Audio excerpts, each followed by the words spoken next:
우리 말씀 읽기 전에 옆에 분들과 축복하며 인사하겠습니다. 그냥 반말로 하겠습니다. 당신은 하나님의 자녀의 권세를 가졌다. 이렇게 인사 반말하겠습니다. 당신은 하나님의 자녀의 권세를 가졌다.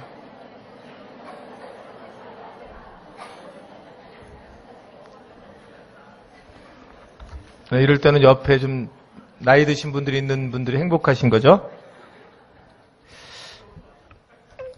예, 마태복음 17장 우리 14절부터 21절의 말씀인데요. 자, 우리 말씀 한번 우리 교독하도록 할게요. 교독을요.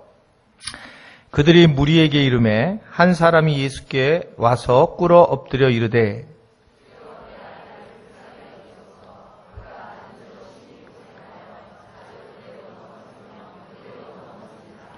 내가 주의 제자들에게 데리고 왔으나 능히 고치지 못하더이다.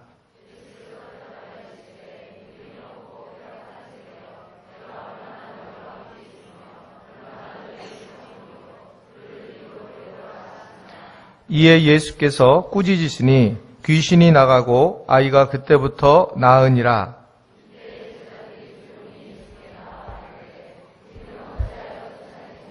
다 같이요. 이르시되 너희 믿음이 작은 까닭이니라. 진실로 너희에게 이르노니 만일 너희에게 믿음이 결자시 할 만한 만큼만 있어도 이 산을 명하여 여기서 저기로 옮겨지리라 하면 옮겨질 것이요 또 너희가 못할 것이 없으리라. 아멘. 21절은 없음. 예, 없음까지 읽었습니다. 없음이에요. 왜 없음까지 읽었는지 오늘 말씀을 전하면서 알 수가 있어요. 없음까지 읽은 이유를. 우리 주님을 사랑하시는 분들이 먼저 큰 소리로 아멘 하시기 바랍니다. 예. 어제 또 그저께 우리가 말씀을 하나님의 자녀가 되는 우리에게 권세를 주셨다.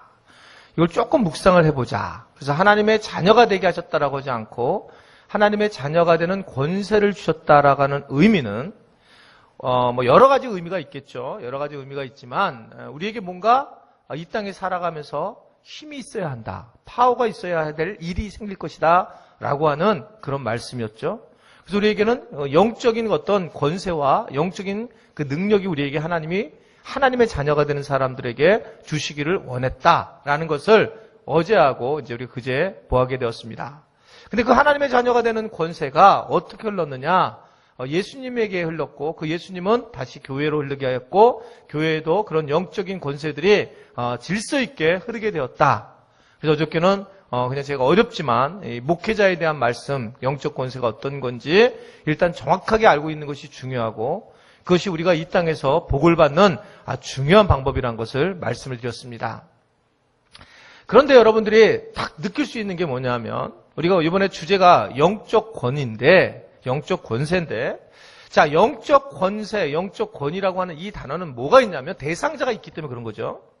즉 이걸 그냥 권세를 부리려고 하면 뭔가 대상자가 있어야지 권세를 부리는데 파워를 부리려면 그러니까 영적인 어떤 세계에 우리가 알지 못하는 영적인 대상자가 있다. 근데 이것을 우리는 이미 알고 이 영적 파워에 대한 갈망을 하고 있는 것을 볼 수 있어요. 즉 우리가 그냥 살아가는 것처럼 보이지만 오줌을 넣는 줄 알았어 나는 지금. 비가 오는 줄 알았나 깜짝 놀랐네. 영적인 그런 우리가 권세를 만나게 됐을 때 영적인 권세라고 하는 것을 만나게 되었을 때 이제 가지게 되었을 때 뭔가 이제 우리 안에 또 다른 어떤 영적인 어두운 세력이 있는데 그것을 우리는 너무 잘 아는 이제 마귀인 것을 알고 있습니다. 그렇죠? 그래서 영적 권세를 가졌다 이 얘기는 새로운 영적 세계에서 새로운 눈을 뜨게 되었고 그것이 이제 영적으로 이 사탄에 대한 대적하는 힘이라고 하는 것을 우리는 이제 뭐 얘기 안 했지만 잠재적으로 충분히 이해를 할 수 있습니다. 그래서 영적 권세를 가졌다는 얘기는 또 다른 얘기로 이게 뭘 의미하고 있느냐? 즉 사단과의 어떤 전쟁, 영적 전쟁을 의미한다고 볼 수 있는데 이것은 다른 의미로 얘기한다면 한번 저를 따르겠습니다. 영적 권세는 기도다. 기도일 수밖에 없는 거예요. 기도일 수밖에. 그래서 오늘 말씀이 기도에 대한 말씀인 거예요. 그러니까 영적 권세는 기도와 굉장히 밀접한 관계가 있습니다. 제가 얼마 전에 기도학교를 갔다 왔어요. 우리 총회에 사는 기도학교. 학생으로 총회가 걸린 일에 내가 처음으로 가봤는데 갔더니 그때 이 기도를 한다고 하는 목사님들이 다 나와서 기도학교를 이제 강의를 하는 거예요. 근데 제가 정말 행복했던 이유는 제가 어렸을 때부터 경험했던 기도를 말씀하시는 게 아니라 기도를 정말 다른 관점에서 제가 참 흐뭇했어요. 왜냐하면 여러분 그분들 얘기하는 게 뭐냐면 저도 동일하게 말씀을 드릴 수 있는데 동일하게 가장 중요한 게 뭐냐면 여러분 기도라는 것이 어떻게 보면 세상에서 가장 힘든 거다. 이렇게 강사들이 시작하는 거예요. 기도가 세상에서 가장 힘든 거다. 나는 그 말만 들어도 위로가 되더라고. 기도가 그러니까 가장 세상에서 힘들다. 이 말이 얼마나 위로가 되는지 모르는 거예요. 이게 그러면서 뭐라 하냐면 여기에서 여기로 내려오는 게 진짜 힘들다라는 거예요. 사실은요. 저는 정말 기도 많이 한 사람이고 정말 많이 한 사람. 여러분들 지금 보시기에는 약간 날라리 같이 보이지만 저희 그 동기들이 여러분 또 우리 권선희 한 분이 저희 동기 지난번에 불타는 심장인가 책을 줬는데 읽었다고 그러시더라고요. 제 이름이 거기서 몇 군데 나오더래요. 우리 동기들이 쓴 글에. 근데 실제로 저는 우리 장신대에서 저를 생각하면 많은 사람들은 완전히 이렇게 신비주의자로 그리고 기도가로 저를 기억하고 있어요. 저는 신대원 3학년 내내 주기철 선교관, 주기철 기도관이 있는데 장신대 가면 늘 점심을 안 먹고 거기서 기도팀들끼리 그 기도팀 이름이 엘산마라 그랬잖아요. 우리 축구팀 이름. 엘산마라고 하는 그런 기도팀을 만들어서 하여튼 3년 내내 기도했어요. 그래가지고 거의 통성으로 목이 쉬면서 기도를 했고 그리고 서울 연도교회도 지금 제가 어떤 신화처럼 남아 있습니다. 금요 기도회를 하면 이 서울 연도교회는 그 앞에가 바로 나가면 바로 종로예요. 바로 대학로 들어가는 길인데 교인들을 전부 금요 기도회 때 이렇게 세워가지고 부목사인데 춤추게 해가지고 한 줄 서가지고 거기 쭉 그 길 앞에까지 걸어서 들어오게 하고 금요 기도회 때. 근데 그때 교인들이 할머니, 권사님 이런 분들이 너무너무 은혜를 받았어요. 그리고 그냥 쫙 박수 치면서 그냥 여러분 서울 연도교회는 그런 교회가 아니에요. 근데 그렇게 아주 그냥 강력하게 기도를 이끈 적이 있었다. 근데 이제 담임 목사를 하면서 정말 기도가 힘든 거예요. 특별히 이 통성 기도가 나한테 너무 힘든 거예요. 그러니까 나는 자꾸 묵상 기도로 자꾸 들어가고 통성 기도가 너무 힘든데 이렇게 우리 정 목사님이나 임 전도사님이나 우리 백 목사님이나 너무 기도 인도 정말 인도 잘하는 거예요. 너무너무 어떤 때는 부러울 정도로 참 잘 끌고 간다 이 영적으로. 근데 나는 이게 어려워서 기도학교를 갔는데 그 기도학교에서 하는 말 중에 하나 저한테 확 담은 게 뭐냐면 하나님의 그냥 임재 안에 있으면서 하나님의 권위 아래 있으면서 그 권세 아래 있는 것 자체가 기도의 시작이고 그것을 어떠한 상황으로 드러내는 것은 별로 중요하지 않고 실제로 하나님을 만나는 게 기도다라는 그런 제가 정확한 정리를 하고 오면서 마음이 훨씬 나아진 겁니다. 어떻게 소리를 질러서 막 그냥 뜨겁게 막 그냥 흥분시켜서 끌고 가는 것도 중요하고 이것도 중요해요. 그런데 기도라고 하는 것이 그런 거다라고 하면서 이야기했을 때 정말 기쁨이 있어요. 그러니까 주님 권세 아래에 그 강물 아래 잠기는 게 기도지. 그걸 네 스스로 막 끌고 가려고 하는 것 자체가 아니다라고 하는 것을 이야기됐단 말입니다. 그것은 우리가 알잖아요. 이런 목회라는 것 자체가 별의별 사람이 다 있잖아요. 여러분 목회를 안 해보셨잖아요. 하시면은 이게 진짜 별의별 사람 다 있어요. 그러니까 어떤 사람은 우리 교회는 요새 박사들이 많이 오는데 박사들까지 있고 어떤 분들은 초등학교까지 나온 분도 계시고 어떤 분은 쫙 섬소녀가 있고 어떤 사람은 저같이 서울 사대문에 있었던 사람도 있고 사대문은 아닙니다. 동대문 바깥에예요. 이게 다양한 사람이 있는 과정에 그러니까 별의별 일을 다 겪는 거예요. 그럴 때 이 목회를 어떻게 끌어가야 되느냐라고 했을 때 사람을 보면 못 끌어가고 결국 이것은 내가 하나님께 기도할 수 있는 방법밖에 없는데 기도할 수 있는 방법밖에. 그러니까 이 기도는 너무 중요한 문제. 하나님 앞에 기도를 해야 되는데 이제 이걸 기도를 어떻게 해야 될까? 그러면 가만히 생각해 보니까 내가 목회를 하면서 제일 오늘 이렇게 말씀을 이렇게 전하면서 나를 제일 힘들게 한 사람이 누군가 이렇게 정해봤어요. 그러니까 현직에 있는 사람 둘, 그리고 과거에 이미 은퇴한 사람 둘 있더라고요. 총 4명이 나를 힘들게 하더라고. 그러니까 은퇴한 2명은 얘기해도 괜찮겠죠. 은퇴한 한 분은 제가 농담 삼아 진담 삼아 얘기 많이 했는데, 하여튼간 이렇게 제가 개척하고 나서 혼자 뭐 이렇게 오셨다 그랬잖아요. 혼자 새벽 기도할 때 나랑 1대1로 새벽 기도 많이 했던 분인데, 근데 이분이 내가 목사님이 자기를 좋아하는 줄 안다고, 그리고 사람들한테 다니면서 계속 목사님은 나를 사랑한다고. 그래가지고 제가 이렇게 그분 혼자 올 때는 문 다 잠궈버리고 못 들어오게 하고, 아예 내가 안 나온 것처럼 하려고 하고, 뭐 그랬던 적이 있어요. 이분이 결국 오해를 해가지고 교회를 다 흔들어 놨더라고요. 나중에 첫 번째 제 시험을 겪었어요. 그때 제가 제일 많이 한 게 뭘까요? 기도였어요, 그때. 그때 안 게 뭐냐면, 못된 신자가 목회를 돕는다. 그래서 참, 기도를 하게 하는 거예요, 기도를. 그때 그런 경험했고, 뭐 또 여기 몇 분들은 아실 텐데, 한 4가정이 들어와가지고, 너무 제가 행복해가지고 4가정이 새로 막 개척했는데, 한 30-40명 됐는데, 들어와가지고 60-70명이 되는 과정에 넘어가고 있는데, 너무 좋아가지고, 너무나 제가 기뻐서 너무 기억이 나요. 수요기도에 너무 좋아가지고 제가 광고를 하다가 이렇게 광고를 했어요. 교회에 이 식당을 봉사할 분이 없는데, 식당 기구는 헌물이 들어왔는데 아무도 봉사할 분이 없으니 참 하나님이 이렇게 또 귀한 분들을 보내주셔서 이렇게 섬기게 해줬다. 그랬는데 나가는데 그분들이 쏙 나오면서 저한테 한마디 비수를 꽂는 게 우리가 무슨 식순이로 왔는 줄 아냐고. 저는 그런 의도가 아니라 하나님이 이렇게 채워주셨다라는 것 초점이었는데 그때 이제 그분들이 떠날 때에 정말 전체로 흔들렸어요. 근데 제가 뭘 말씀드리고 하냐면, 현재는 2명 있어요, 2명. 2명이 있는데, 말할 수 없습니다. 여자라고 말할 수 없어요, 여자라고. 우리 남자들은 너무 좋아, 남자들이 제일 좋아요. 남자들은 저를 힘들게 한 적이 없어요, 남자들은. 띵해서 문제지. 남자들은 별로 어려움이 없어요. 근데, 이게 어떻게 보면, 목회를 하는데 방해꾼으로 보이지만, 사실은 이런 분들도 뭐예요? 사실은 기도를 하게 만들기 때문에 진정한 이분들이 목회자예요. 가만히 역설적으로 보게 되면 어떻게 보면 그럴 수가 있다는 겁니다. 그러니까 생각해보면 방해꾼들이 목회를 하는 거 아닌가라고 생각할 수 있단 말이다. 왜냐하면 기도하는 것 자체가 목회일 수 있고 기도하는 것 자체가 영적인 권위에 들어가기 때문에 그래요.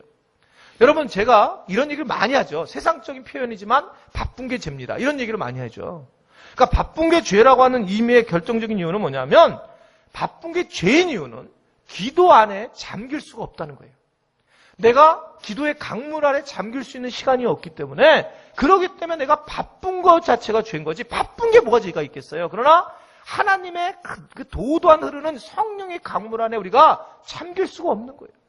그러다 보니까 결국 하나님을 잊어버리게 되고 어려움을 겪는 경우를 우리는 너무나도 많이 있고 하나님의 관계가 차단될 수밖에 없고 하나님의 관계가 차단되면 하나님의 권세를 도저히 우리가 누릴 방법이 없는 겁니다. 왜냐하면 지금 내가 내 문제가 심각한데 무슨 하나님의 권세를 내가 가진 하나님의 사람으로 내가 세워질 수 있는가? 결코 그런 생각을 할 수가 없는 그런 모습이다. 이렇게 볼 수가 있습니다. 여러분, 그래서 우리는 알아야 될 것은 이 기도라는 것이 굉장히 중요한 문제구나 라는 것을 이 영적 권세에 굉장히 중요한 문제라는 것을 알 수 있어요. 성경 전체에서 영적 전쟁을 제일 잘 얘기하는 데가 여러분 제일 잘 알고 있는 출애굽기 17장이에요. 그것은 여러분이 잘 아는 여호수아가 나오죠. 여호수아가 나와서 아말렉과 전쟁을 하죠. 다 아는 얘기입니다. 그때 모세가 기도를 해요. 근데 모세가 기도를 했는데 어떻게 됩니까? 손을 들면 이기지만 내려가면 졌어요. 근데 그 중에 누가? 아시하고 홀시가 양쪽에서 붙잡았다는 거예요.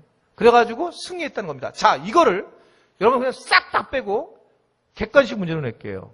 자, 이 전쟁에서 승리한 원인은 무엇일까? 1. 아말렉이 좀 부족했다. 2. 여호수아가 잘 싸웠다. 3. 모세가 열심히 기도했다. 4. 아론과 훈이 중보기도를 했다. 네, 항상 제가 질문할 땐 4번이 답이에요. 객관식은 4번이 답이에요. 결론적으로 펴놓으면, 이게 우리가 탁 펴나면, 마지막에 보게 되면, 이것이 결국은, 아론과 훌이 모세를 갖다 뒷받침을 했기 때문에 최종적인 승리를 했다, 이 얘기를 하고 있단 말입니다. 그러니까 뭘로 이야기하고 있냐면, 그건 결국은 중보기도자의 승리라고 하는 거예요. 중보기도가 얼마나 중요한지. 여러분, 지금 교회, 우리 청년들이 발칸을 밟고 있어요. 자, 발칸을 밟고 있는 청년들이 있지만, 실질적으로 누가 더 이것을 영적 전쟁을 하고 있느냐 하면, 발칸 땅을 밟고 있는 청년들을 위한 기도자들. 이 기도자들이 진짜 하나님의 권세를 가진 자라는 걸 믿으시기를 바랍니다. 승리자들은 기도하는 자들이에요. 저는 정말 느헤미야 52기도를 정말 중요하게 생각해요. 제가 드러내지 않고 있지만 그냥 저는 제가 알잖아요. 우리 교회 교인들이 저를 힘들게 하는 이유는 힘들다고 생각하는 이유는 저는 방목형이라고. 방목하다가 모여지면 다시 시스템 만들고 방목하다 모여지면 시스템 만들기 때문에 그런데 느헤미야 52기도는 너무 중요한 기도예요. 저는 이제 그 기도실이 빡빡 차면 그때부터 하나님이 우리 교회를 통해서 큰일을 한다는 걸 저는 믿고 있습니다. 왜냐하면 이것이 가장 중요하기 때문에 그래요. 영적 권세가 여러분 찬양에서 나오는 거 아니에요. 찬양의 은혜 받았을 때 영적 권세가 말씀을 들으면서 나오는 게 아니에요. 영적 권세라고 하는 것은 하나님이 주신 권세는 기도를 통해서 나온다는 걸 분명히 여러분 믿으시기를 바랍니다. 내가 영적 권세가 있다. 아멘. 내가 파워가 있어. 인스피리팅 파워가 있고 얼소리티가 있고 권위가 있다. 이렇게 얘기하고 있지만 실제로 이것을 사용할 데가 없는 거예요. 이 사용처는 어디냐면 이 영적인 마귀와의 싸움에 있는데 그 영적인 마귀와의 싸움에서 기도를 통해서만 이길 수 있는 것이지. 이것이 통로이지. 기도를 하지 않고 내가 어떻게 이 싸움에서 영적 싸움에서 승리할 수 있느냐? 그럴 수가 없다는 거예요.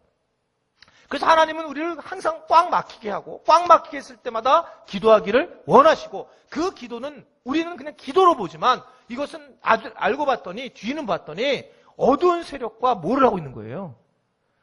영적 싸움을 하고 있으니까 뭐가 있어야 되잖아요. 그랬더니 그래서 주님은 권세를 우리에게 주셨다는 것입니다. 이 비밀을 우리가 알고 살아야 돼요. 알고. 그래서 저는 그냥 기도라고 생각해요. 목회는 기도다. 그래서 아까 했잖아요. 목회가 기도기 때문에 그냥 저를 괴롭힌 사람들이 목회를 하는 거다.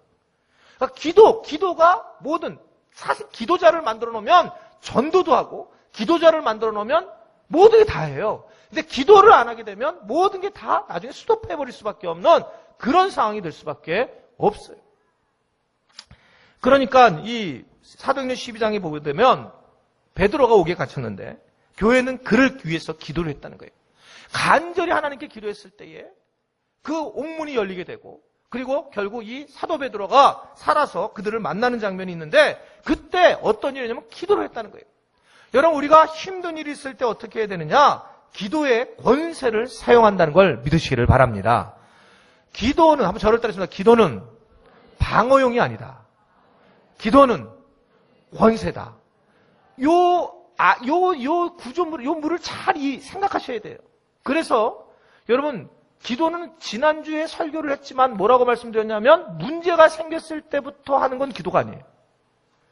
기도는 우리가 평상시에 이미 이런 문제가 일어나기 전에 하나님 내가 무엇을 해야 될까요? 질문을 하면서 이미 어떤 상황이 겪기 전에 하나님 앞에 우리가 던지는 그런 먼저 나가는 그 기도가 영적인 싸움이 되고 이것은 공격용이 되는 거예요. 공격용.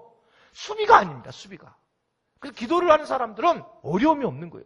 기도를 하는 사람들은 결국은 이 영적 권세를 사용하고 그 능력을 행한다는 것을 여러분 분명히 아시기를 바랍니다.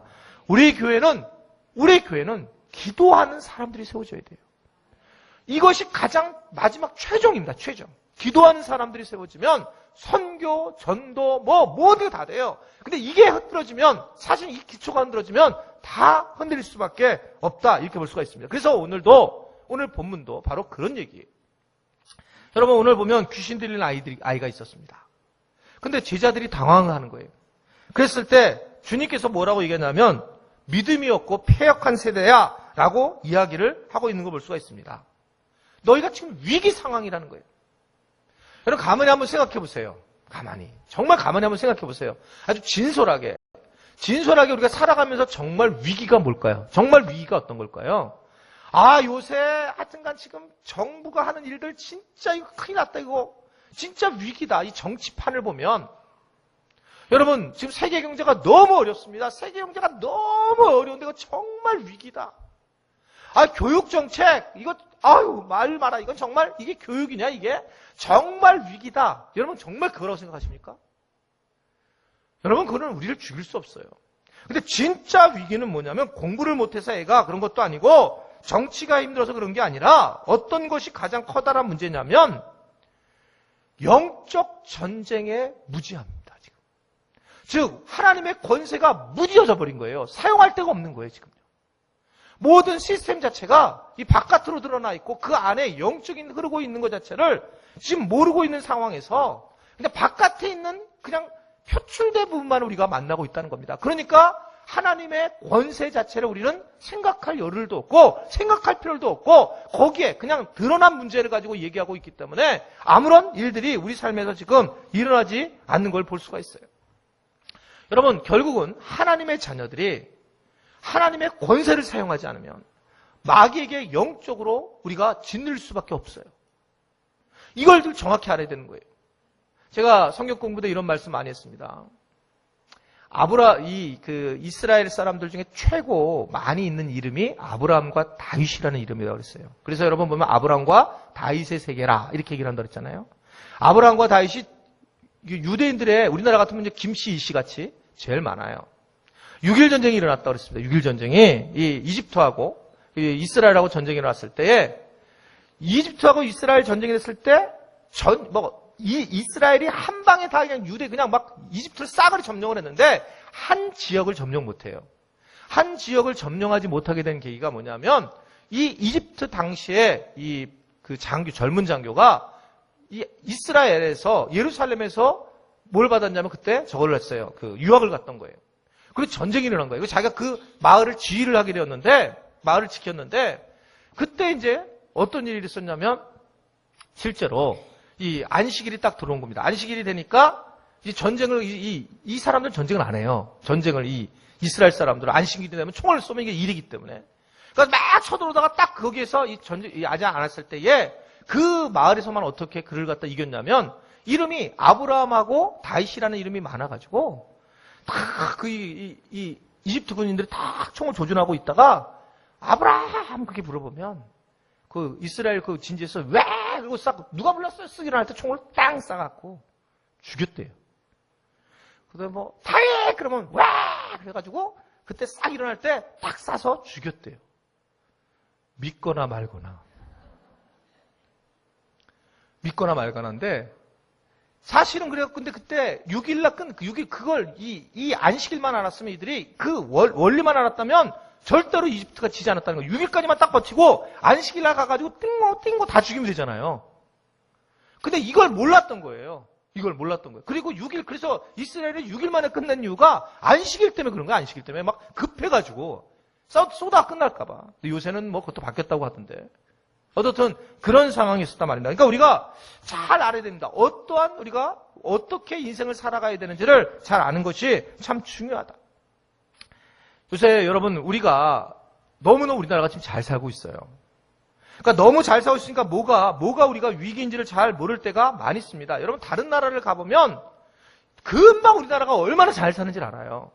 지난번에 1차 발칸을 갔는데 그리스를 갔더니 그리스에서 이렇게 사진을 찍는데 사진을 찍어달라고 그랬더니 어떤 아저씨가 바로 그런 얘기하는 거예요. 어디서 왔냐고 그래서 코리아에서 왔다니까 경제대국. 그냥 그리스 사람 경제대국이라고 막 이러는 거예요. 이런 얘기는 엄청나게 많이 들어요. 외국에 나가면요. 그러니까 지금 여러분 우리가 여기 사니까 모르지만 지금 여러분 아세요? 우리나라 GDP라고 그러나요? 이게 다 합하면 이 아프리카의 그 모든 나라가 합한 것보다 많다는 거예요. 얼마나 잘 사는지, 지금. 우리는 속으로 이렇죠. 개인한테 오는 거 하나도 없는데, 하여튼 그러긴 한데, 나도 그런 생각하고 싶어요. 그러나 어떻든 잘 사는 게 지금 이게 너무나 이게 완전 드러나 있어요. 얼마나 잘 사는지 이게 지금. 이게 상상할 수 없는 그런 속에 살아가고 있습니다. 여러분 그러니까 우리가 예전에는 우리는 은과 금이 없었어요. 초대교회는 그래서 베드로가 나는 은과 금이 없는데 내게 있는 건 무엇밖에 없었다 그랬어요? 예수 그리스도의 이름밖에 없으니 일어나 걸어라. 그랬을 때에 은과 금이 없으니까 예수의 이름으로 권세가 나타났어요. 권세가 나타난 거예요. 그런 은과 금이 없을 때 권세가 나타난 겁니다. 근데 지금은 우리는 가진 게 너무 은과 금이 있으니까 은과 금은 있는데 예수는 없다. 은과 금은 줄 테니까 가. 이게 지금 우리가 가지고 있는 상황이에요. 그러니까 은과 금은 많은데 예수의 이름이 없으니 뭐가 없냐면 권세가 쓰일 필요가 없는 거예요. 이게 지금 이 영적 구조의 심각한 문제로 나타나는 지금 우리나라의 현상이란 말입니다. 그러니까 항상 부자가 됐을 때 문제가 됐어요. 어느 나라든 기독교가 타락할 때는 나라가 부자가 되든 교회가 부자가 될 때부터 항상 문제가 되는 것을 볼 수 있는데 바로 이러한 상황에 있는 것이 저희들의 어떤 상황이다. 예수님의 주신 권세가 전혀 사용되지 못한단 말입니다. 왜냐하면 은과 금이 너무 많은 거예요. 은과 금이. 오늘 본문을 보면 여러분 비극적인 한 귀절의 말씀이 나옵니다. 우리의 이야기예요. 16절 말씀을 보세요. 16절 말씀. 자, 16절 말씀 시작.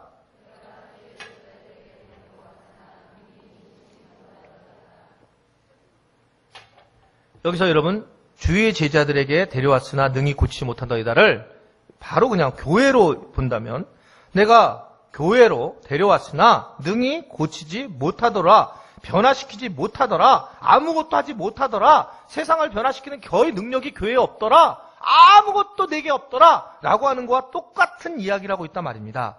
하나님은 어제하고 오늘 우리에게 말씀하신 것은 하나님은 권세가 있고 하나님은 그 권세를 예수님의 이름이라고 하는 권세를 통해서 교회에 부어주셨고 나를 하나님의 자녀가 되는 권세를 허락해 주셨다고 하는데 이 권세를 사용할 기회가 하나도 없다. 지금 그 얘기하고 있단 말입니다. 이 권세가 있으나 마나한 그런 상황이라 라고 하는 것을 말씀하고 있어요. 그냥 우리는 예수 믿는 거예요. 그냥 신앙생활 하는 겁니다. 그리고 그냥 살아가는 거예요. 아무것도 없어요. 그러니까 여러분 차이가 뭐냐면 너는 교회 다니니? 나 교회 다녀. 너는 교회 안 다니는구나. 그리고 똑같아요. 걱정하는 것 똑같고 먹는 거 문제 똑같고 미래 앞으로 노인 문제 될 것 똑같고 똑같이 걱정하는데 차이는 뭐냐면 나는 교회 다니고 너는 교회 안 다닌다. 그러니까 아무런 권세와 영향력이 미치지 않았단 말입니다. 그러니까 조금 어려우면 그냥 난리 치는 거예요. 난리. 완전 난리 버거지예요. 난리 버거지. 그러니까 좀 환경만 내가 아프게 되면 막 어떻게 이럴 수 있느냐 이런 것이 한국교회의 교인들의 모습이었단 말입니다. 어려움이 오고 힘든 일이 왔을 때에 분명히 올 수 있다라고 말씀을 드렸음에도 불구하고 늘 우리는 이 기복신앙이 젖어가지고 하나님의 권세를 사용하지 못하고 늘 거기 있었다. 그래서 제가 계속 말씀하는 것이 무엇을 마실지 무엇을 입을지 네가 지금 걱정하지 마라. 다 이방인들이 하는 거다. 예수님이 그 말씀을 강조하면서 하나님의 나라와 의를 위해서 네가 살아야 된다라고 하는 것은 너희가 권세를 누리고 살아가야 된다라고 한다는 것을 믿으시기를 바랍니다. 이 부분을 해결하지 않으면 우리는 나중에 있잖아. 아까 그 얘기예요. 6일만 하루만 잘 버티면 이스라엘 군대를 완전히 물리칠 수 있었는데 내게 주신 권세 이걸 사용하면 이 마귀와의 싸움에서 이건 아무것도 아니었는데 삶이 내가 행복했을 텐데 라고 생각할 수밖에 없다는 거죠. 우리가 알아야 될 것은 바로 오합지졸같이 살지 말아야 된다는 거예요. 제가 제일 화가 나는 부분은 어떤 부분이냐면 저 정도면 되는데 이분은 이렇게 신앙생활 이 정도 키웠으니까 이 정도면 되는구나. 여러분 제가 제일 힘들어하는 거 이거예요. 항상요. 기억 좀 하세요. 기억 좀. 저분은 저렇게 훈련을 잘 됐고 이제 이 정도면 훈련이 돼서 잘 넘어갈 수 있을 것처럼 보이는데 환경과 상황이 조금 왔는데 아주 옛날보다 그냥 고무줄 튕겨나가듯 이렇게 쭉 잡아당겼다가 확 놔는 것 쓸 때 더 튀어나가듯 옛날로 팩 돌아가는 걸 보면 정말 진짜 목사 때려주고 싶어요. 와, 진짜 저는 진짜 그때는 우라통이 터져요. 이걸 어떻게 해야 될지. 그때 제가 제일 얼굴이 시커멀 때가 그때. 그냥 조금 환경 바뀌었는데 난리 버거진 거예요. 난리 버거진. 물론 힘들 수 있을 수 있겠죠. 그리고 좀 어려울 수도 있겠죠. 근데 이게 안 믿는 사람하고 전혀 상관이 없는 거예요. 여러분 제가 약간의 재수없는 소리를 하는 이유가 여러분 죽으실 때 웬만하면 객사하세요. 이런 얘기가 여러분들한테 그게 객사하지 않으면 더 좋겠지만 여러분, 그게 그럴 수 있다라는 걸 늘 얘기하는 거예요. 우리가 그럴 수 있다. 목사님은 왜 축복하지 않고 왜 영원히 죽지 않을 거라고 얘기해 주시지? 그냥 왜 죽는다고 얘기할까? 영원히 암에 걸리지 않는다고 얘기했는지 왜 암에 걸릴 수 있다라고 얘기하실까? 그것은 여러분들이 병을 고치는 것보다 더 중요한 것은 하나님의 자녀가 되는 권세를 가지고 있는 것이고, 그 권세를 통해서 여러분들이 밀리지 말고 유치부 신앙으로 계속 있어서는 안 된다는 것입니다. 이게 굉장히 중요한 거예요. 이게 굉장히 중요한 거예요. 제가요, 복음학교 갔을 때 뒤집어진 게 하나 뭐냐면, 제가 이 얘기는 안 했는데, 여기 설교 준비하다 기억이 났어요. 제가 놀랬던 게 뭐냐면, 복음을 왜 제가 모르겠어요? 여러분, 제가 왜 복음을 모르겠어요? 그래서 목사가 된 사람인데. 근데, 담임 목사 10년 차 가까이 돼가지고, 복음 앞에 가서 허덕허덕 다시 내가 거린 이유가 뭐냐면, 나는 놀랍게도 복음 학교 일주일 동안 내가 딱 끝나면서 딱 이렇게 정리한 게 뭐냐면, 이거였습니다. 저는 중학교 2학년 때 주님을 만났어요. 조이 미션 선교사 수련회를 가서. 그때 그 주님을 만나고 제가 맨 앞에서 예수 믿고 주님의 자녀가 될 사람 손 들었을 때 제가 중학교 2학년이 대학생들 그렇게 많았는데 그 앞에서 제가 먼저 제일 손 들고 성격 더러워서 제일 먼저 나갔다고 그랬어요. 딱 예수 믿겠다고. 왜 나갔는지도 몰라요. 그냥 울었어요. 보라 새로운 피조물이야 그 말에 걸려가지고. 나갔어요. 근데 제가 그 뒤에 주님에 대해서 지식을 아는 정도, 주님을 만나는 장면은 언제였냐면 거기서 끝났어요. 예수님을 만난 것으로 그냥 끝만 난 거예요. 그러니까 내가 복음에 대해서는 중2 때 만난 복음, 그것이 잘못된 복음이 아니라 예수는 나의 구주시다, 여기까지였어요. 그래서 구주인데 어떻게 가야 되느냐? 너는 이제 지금까지는 내가 원하는 대로, 내가 원하는 방식대로, 주님이 내가 원하는 대로 해주시는 주님, 이거로 끝마쳤던 거예요. 근데 거기서 확 제가 성장한 부분은 뭐였냐면, 주님을 위해서 네가 뭐 할래? 네가 복음을 영화롭게 하기 위해서는 뭐 할래? 네가 복음을 드러내기 위해서, 네가 예수를 드러내기 위해서 하는 일이 뭐냐? 이 말할 때 저는 나동그라졌어요. 맨날 내 문제를 가지고 하나님 기도하고 내 문제를 어떻게 하고 복음이 내 삶의 중심이 되는 일단 다 내 중심이었어요. 근데 네가 복음을 위해서 무엇을 할 것이냐? 라고 했을 때 제가 중학교 2학년 때 유치하게 가지고 있었던 주님이 나를 구원했다라고 하는 이 복음 하나, 거기서 내가 멈춰 있었다라는 사실을 알게 된 거예요. 여러분, 이게 얼마나 수치스러운 일인지. 믿음이 자라지 않은 거예요. 저를 붙잡았던 건 뭐냐면 그냥 중2 때 난 구원받았음, 주님 감사합니다, 눈물을 흘리는 것 정도였지.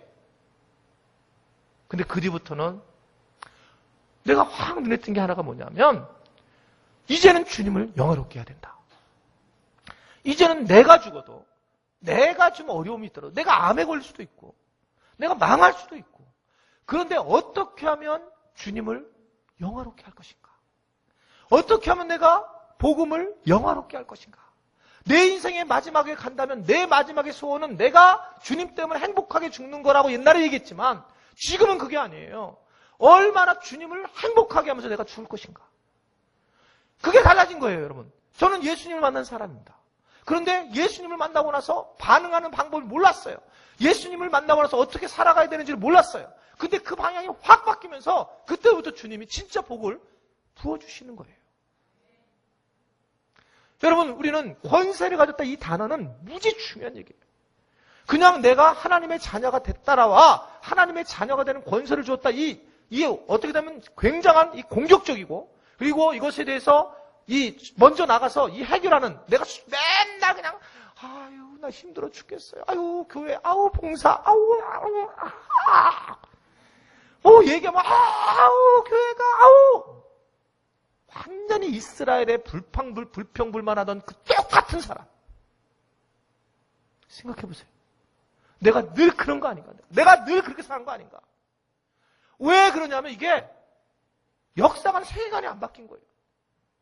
내 중심으로 복음을 만나면 계속 20년, 30년 가도 아무것도 안 바뀝니다. 그런데 어느 날,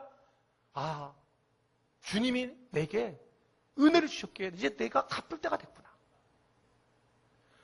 그래서 여러분, 동일합니다. 여러분 사역을 할 때 이렇게 사역을 하는 거죠.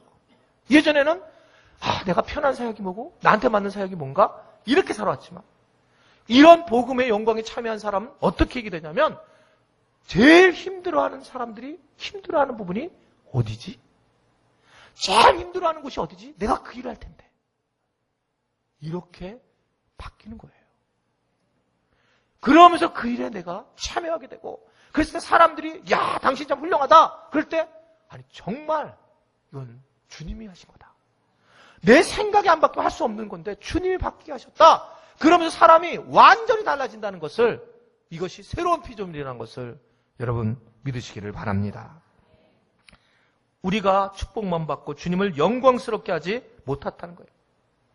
여러분 그래서 우리가 권세 가진 자로서도 마찬가지입니다. 기도를 해야 되는 것도 마찬가지예요. 여러분 우리가 기도를 하는데 이 권세 가진 자의 기도와 그냥 하는 사람의 기도는 달라요. 사도행전 19장 1절의 말씀을 보게 되면 이런 말씀이 나와요. 이 아볼로가 고린도에 있을 때 바울이 윗지방으로 다녀가지고 이제 그 에베소에 갔는데 제자들을 만나게 됩니다. 그때 그가 병약한 자들에게 손을 얹었더니 귀신이 나가는 거예요. 자, 그래가지고 귀신 들린 자를 해결을 했는데 근데 그 유대인들이 그걸 보면서 와 이거 쉽다. 권세가 있으니까 나 귀신을 내쫓으면 되겠구나 이런 생각을 하게 됩니다. 그래서 19장 19절에 보면 이런 말씀이 나와요. 19장 19절 말씀 사도행전 19장 19절 보면 읽어보세요. 여러분 없으면 저 안 한 것 같은데 내가 사도 바울이 말하는 예수 그리스도 이름을 말해서 너에게 명령한다 라는 말씀이 나오는데 사도행전 19장 19절 말씀을 보세요. 보면 그런 말씀 나오죠? 사도행전 19장 19절 말씀. 자, 보겠습니다. 19장 맞나? 시작.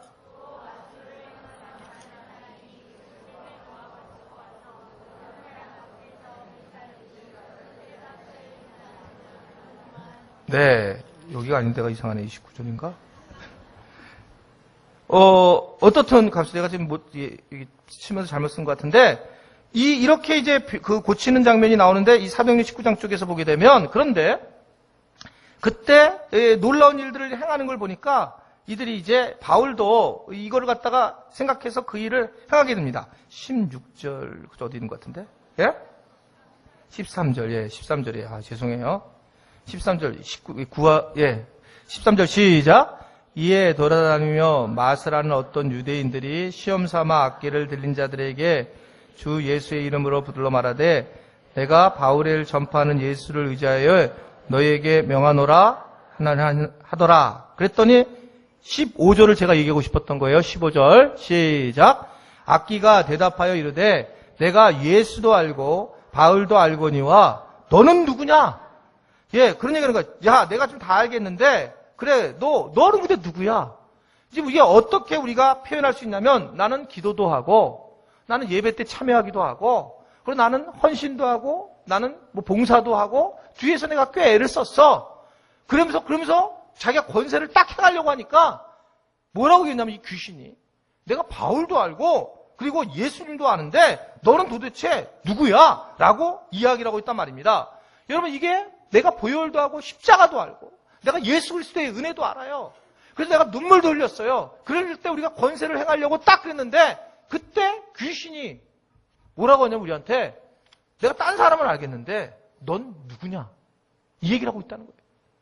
여러분 권세가 얼마나 중요한가를 알려주는 거예요. 저는 뭐 모태신앙이니까 이런 얘기를 못 들었는데 이게 혹시 안 모태들은 아마 들은 분들 계실 거예요. 무당도 내림 무당과 학습 무당이 다른다는 얘기 아세요? 그러니까 무당을 자기 혼자 열심히 공부하는 거예요. 무당 밑에 가서. 그래가지고 무당이란 무엇인가?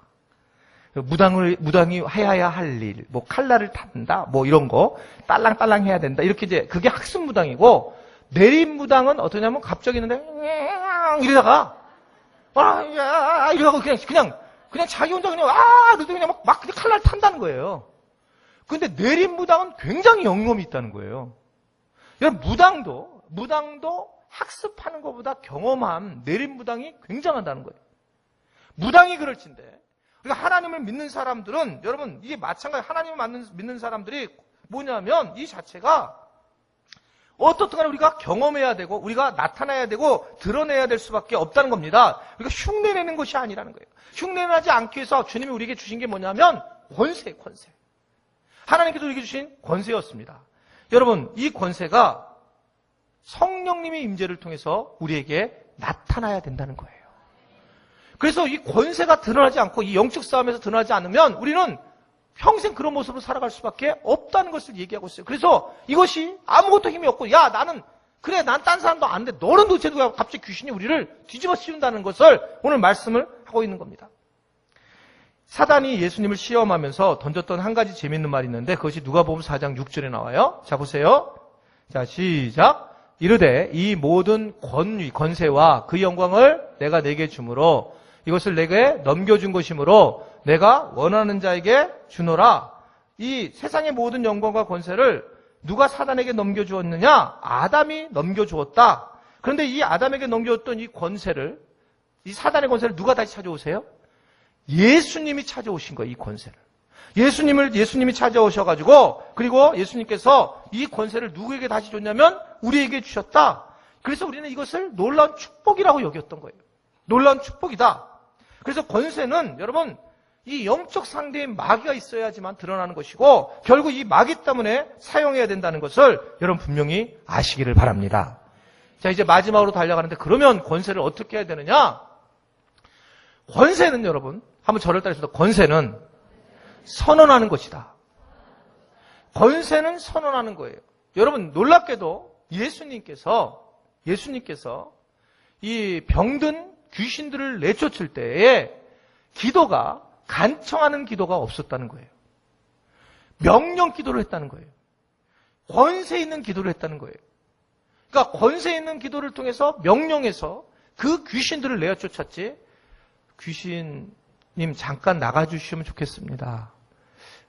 제가 나가주시면 좀 잘 좀 앞으로 해드리도록 그렇게 할게요. 뭐 이런 게 없었다는 거죠.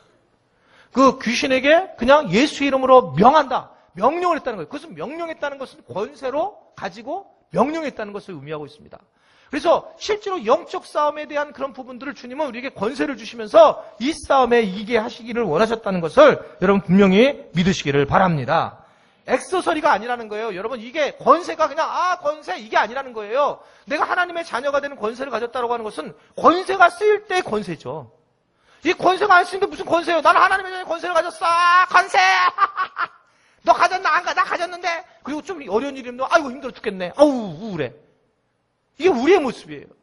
하나님의 자녀가 되는 권세를 가졌다는 것은 이 권세를 어떻게 사용하느냐라는 부분인데 이 권세는 영적 전쟁에서 실제로 예수 이름으로 일어나 걸어라. 그러면서 이 권세를 통해서 이 영적 싸움에서 승리하고 일어났다라는 겁니다. 그래서 우리는 이 권세를 사용하기 위해서는 성령님이 필요한 거예요. 다 연결되어 있는 거예요. 다 이것이. 그러니까 성령님으로 우리가 함께 성령님을 통해서 우리가 준비해야 되는데 여러분 그래서 우리가 어떻게 해야 되느냐? 이것이 교회에서만 하는 것이 아니라 가정이나 회사에서도 우리가 이 권세를 통해서 기도를 해야 된다라는 겁니다. 물론 직접 그 사람들에게서는 안 돼요. 이 과장, 이 더러운 마귀 사탄아, 네가 지금 분노하는 거 귀신이 하는 것인데 이 더러운 이런 과장아 나가라! 그것 때문에 한국교회가 이걸 신나게 먹었어요. 그런데 그것이 아니라 그분 자체가 문제가 아니라 그를 교묘하게 조절하는 영적인 어두운 세력에 대해서 권세를 사용해야 된다는 걸 믿으시기를 바랍니다. 이 부분이 하나님 우리에게 주신 비밀이에요. 그러니까 진짜로 아주 선교지라든지 영적인 어떤 침체 지역, 어두운 지역에 가면 대부분 많은 기도들이 뭐냐면 권세 있는 기도였어요. 권위 있는 기도를 했습니다. 그게 하지 않으면 살 수가 없기 때문에. 근데 우리는 대부분 실체를 안 밝히는 거죠. 부부싸움을 했어요. 여러분 부부싸움의 마지막 부분은 도대체 뭘까? 부부싸움의 마지막, 그것은 영적인 문제입니다. 성경이 그 얘기를 해요. 제가 얘기한 게 아니라 너희가 부부싸움 이렇게 분노가 되고 서로 싸움이 나면 며칠 동안 참으라고? 하루를 넘기지 말아야 되는데 그 핵심 이유가 뭐라 그래요? 사단이 틈타지 못하게 하기 위해서. 그렇기 때문에 부부 문제가 영적인 문제로 넘어간다는 걸 아주 분명하게 말씀을 해요. 그렇기 때문에 이 뒤에 있는 것도 이게 다 영적인 문제가 연결되어 있구나. 우리가 이 부분이 예전에 예수님 십자가 하나면 충분합니다 라고 끝냈을 때 그런 것을 넘어서서 주님은 한 단계 더 우리에게 권세를 주신 이유는 바로 이런 영적인 비밀들을 알게 하신다는 걸 믿으시기를 바랍니다. 그럴 때 여러분들이 어떻게 기도하냐면 그 현장에서 뒤에서 기도해야지 그분한테 하면 안 된다고요. 그 현장 뒤에서 내가 영적인 싸움에 하나님의 자녀로서 내가 명한다, 예수 이름으로 명한다 하고 물리치셔야 된다는 거예요. 그 물리치실 때에 그때에 이 권세가 막 드러날 때 와 정말 내가 하나님의 자녀가 권세를 가졌구나. 내게 놀라운 이 은혜가 있구나 라고 하는 것을 여러분 기억할 수 있는 거예요. 오늘 말씀도 그렇단 말입니다. 오늘 말씀도 동일하게 제자들이 지금 해결할 방법이 없는 거예요. 제자들이 해결할 수 없는 방법이 그런 상황이었는데 고칠 수가 없는 상황이었습니다. 그러자 이들이 예수님이 쫓아내니까 뭐라고 이야기하냐면 조용히 찾아가서 왜 우리는 어찌하여 이들을 쫓아내지 못합니까? 라고 신음소리를 내리고 있습니다.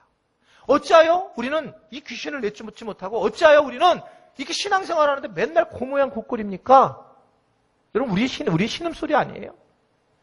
맨날 어느 날은 기분이 컨디션이 좋으면 믿음이 살다가 내 컨디션이 나쁘면 갑자기 주님이 없어지고 내가 기분이 좋으면 갑자기 오늘 여러 가지로 막 컨디션이 좋고 막 돈이 좀 들어오면 할렐루야 이러고 널 왜 고모양 곶골로 살아가니까 왜 맨날 고모양 곶골일까? 난 주님 왜 나는 아무것도 될 수가 없죠? 도대체 주님은 다르게 일하시는데 왜 나에게 이런 권세가 없이 이렇게 내가 살아갈 수밖에 없습니까? 근데 주님이 뭐라고 대답했어요?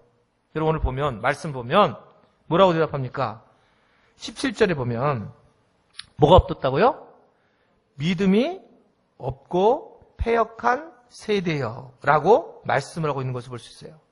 믿음이 없다라고 말씀을 하고 계시는 걸 볼 수가 있습니다. 즉, 이 믿음이 없고 패역한 세대 17절에 보게 되면 내가 얼마나 너희와 함께 있을 거냐라고 말씀을 하고 있어요.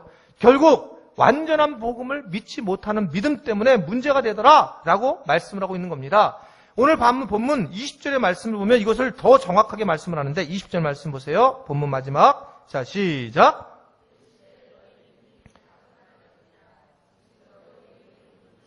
여기 보세요. 보시면서 읽으세요.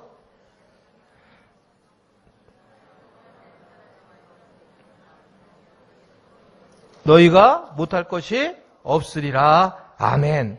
이게 지금 믿음이 겨자씨만한 믿음이 있더라도 산을 옮길 것이다. 그래서 예수님을 믿고 너희가 진짜 믿음으로 간다면 여러분 이 영적인 그런 권세가 드러난다는 걸 믿으시기를 바랍니다.